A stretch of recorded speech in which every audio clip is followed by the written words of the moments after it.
Salve, Regina,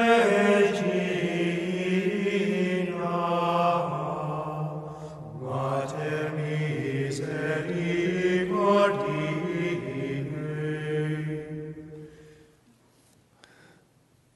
And so Saint Scholastica was certainly one of these wise virgins. She consecrated her life at an early age, says Saint Gregory.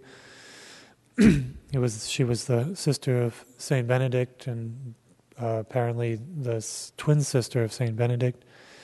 And she lived in her convent and became abbess of her convent, and lived not too far from Monte Cassino, where Saint Benedict was abbot. And they think about 5 miles away.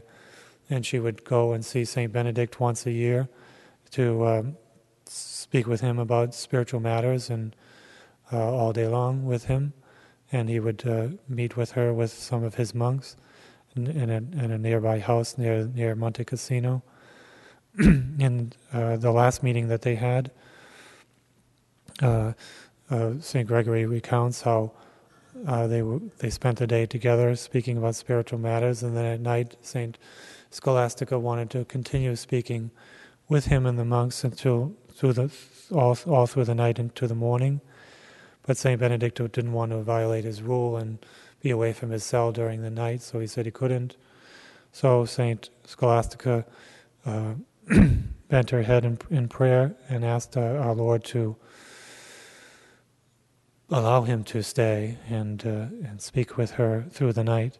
And God answered her prayer, and there was a violent thunderstorm and rain, which prevented the monks from leaving this house with her. And St. Benedict said, "May God forgive you, sister, what did you do?" And she said, "Well, you wouldn't listen to me, so I asked God to answer my prayer, and he listened to me. And so now you can try to leave if you can." But they couldn't. So they stayed with her through the night, and in the morning they went back to their respective convents. And St. Scholastica died 3 days later. St. Benedict was in prayer and saw her soul fly up to heaven in the form of a dove. And so he asked his monks to go collect her body and bring it back to the tomb that he had made for himself. And so there's that tomb there. It's Monte Cassino, with an image of the two saints together. But apparently the bodies were actually taken to France and to a city called Le Mans. But we see in this little scene the power of intercessory prayer that St. Scholastica brought to our Lord, and the power of it, how God answered this little prayer, which he didn't have to. It wasn't absolutely necessary, but she wanted it, and so she prayed for it, and God answered her prayer. It certainly was an innocent prayer to be able to speak with Saint Benedict and the monks for a little while longer. But because of her love for God and her faith and confidence in God, in his goodness, God answered her prayer. And that's an example to us that we should come to God and ask him for many, many things, big and little, trivial or important.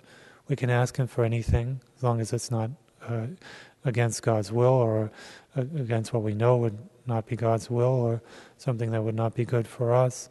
We can ask for any little thing, and we should, because Jesus wants us to pray incessantly for everything and anything that is for our good, especially for our spiritual good, for all those little things that we need, material things, things that we need, but especially the spiritual things, the virtues and the graces that we need to grow in holiness. But all those little helps that we need throughout the day, things we may lose, things we may need, just every little thing we should talk to God in a familiar way, as St.